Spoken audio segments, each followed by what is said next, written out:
बकर का फैसला ही सही है। चुनांचे हजरत अबू बकर के फैसले पर सारे सहाबा राजी हुए और तीनों महाजों पे एक साथ काम किया गया, तीनों महाजों पे एक साथ काम किया गया। और दुनिया ने देखा अबू बकर सिद्दीक की खिलाफत की मुद्दत 2.25 साल, सिर्फ 2.25 साल, लेकिन इन 2 सालों में अबू बकर सिद्दीक ने 2 सदियों का काम कर दिया। 2 सालों में वो काम किया, वो खिदमत की जो काम करने के लिए 200 साल चाहिए थे। ये अबू बकर सिद्दीक का कमाल था, ये अबू बकर सिद्दीक की खिदमत थी इस्लाम के लिए, और ये अबू बकर सिद्दीक की अजीमत का मौजिज़ा था कि सुभान अल्लाह, उनकी अजीमत के आगे, उनके पुख्ते इरादे के आगे, उनके ईमान और यकीन और उनके तवक्कुल के आगे वक्त का कोई फितना टिक ना सका। 2 साल के अंदर फिर से हालात को अबू बकर सिद्दीक रजी अल्लाह अन्हु ने उसी हालात को उसी रुख पे ले चले जिस रुख पे के नबी करीम सल्लल्लाहु अलैहि वसल्लम के जमाने में थे। हजरात, दरअसल खिलाफत की जिम्मेदारी निभाने के बाद, खिलाफत की जिम्मेदारी संभालने के बाद अबू बकर सिद्दीक रजी अल्लाह उन्होंने इन 3 चैलेंजेस का जो मुकाबला किया, यहां समझ में आती है कि अबू बकर क्या थे और अबू बकर की शख्सियत क्या थी। यहां एक और मसला है मैं जिसका बताना जरूरी समझता हूं।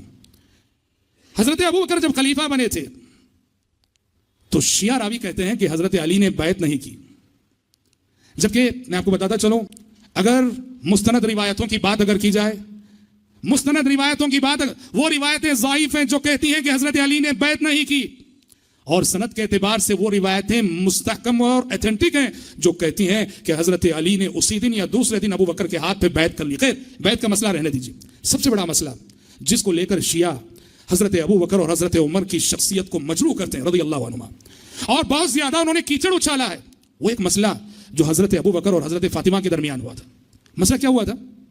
प्यारे नबी की वफात हुई, प्यारे नबी की वफात के बाद हजरत अबू बकर खलीफा बने, तो प्यारे नबी की प्यारी बेटी फातिमा रज़ी अल्लाह अन्हा प्यारे नबी के माले मीरास में से अपना हिस्सा मांगती हुई अबू बकर की खिदमत में आई, इसलिए कि अबू बकर खलीफा हैं। कहा कि अब्बा जान का जो माल है, अब्बा जान की जो मीरास है, मैं बेटी हूं, मेरा हिस्सा दीजिए। और हजरत फातिमा ने फदक का इलाका मांगा। फदक जो एक इलाके का नाम है, एक जगह थी, और वो प्यारे नबी की थी, प्यारे नबी की मिल्कियत थी।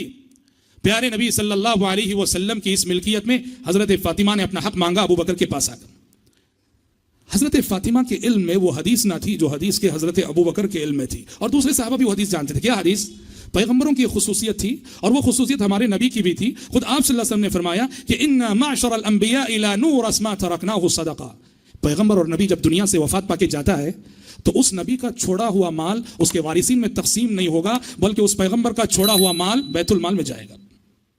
नबी के छोड़े हुए माल में उसकी आला औलाद को कुछ नहीं मिलेगा। क्यों जानते हैं? कहीं दुनिया ये ना कहे इस शख्स ने नबुव्वत का दावा इसलिए किया है कि पैसा बटोर कर अपने अहलो अयाल के लिए छोड़कर जाए, दुनिया ये इल्जाम ना दे।